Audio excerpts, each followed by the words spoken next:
په تیرو شپږو میاشتو کې د مالیې وزارت کړنې او لاسته راوړنې. بشري سرچینې د افغانستان اسلامي امارت مالیې وزارت د کاري خلا ډکولو او هیوادوالو ته د غوره او پر وخت خدمت وړاندې کولو ته لومړیتوب ورکړ چې د مالیې وزارت اړوند خالي لوړ او ټیټ رتبه بستونو کې مسلکي ایماندار او هیواد ته ژمن کارکوونکي وګماري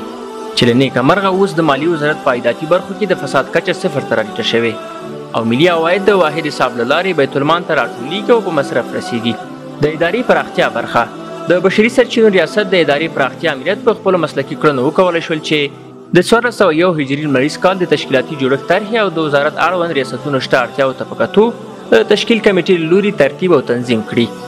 چې د 1401 هجري لمریز کال لپاره د مالیې وزارت تشکیلاتي کمیټې له لوري په غوره او مسلکي توګه دفاع ترې وشوه. د ګمارنې برخه د بشري سرچینو ریاست په تیرو شپږو میاشتو کې د وزارت اړوند برخو کې لوړ او ټیټ رتبه 240 خالي بستونو ته مسلکي او ژمن کارکوونکي ګمارلي دي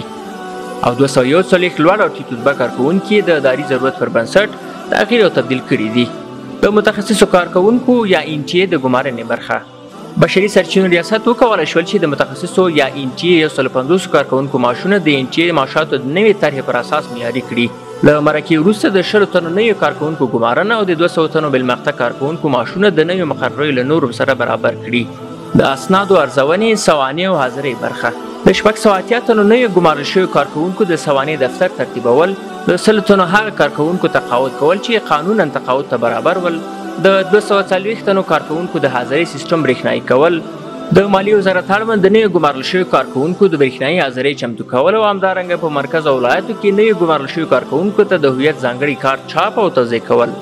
د ظرفیت لوړونې او زده کړو برخه بشري سرچینو ریاست د مرکز او ولایتو په کچه 130 تنو کارکوونکو ته د مسلکي زده کړو پروګرام ترسره کړ.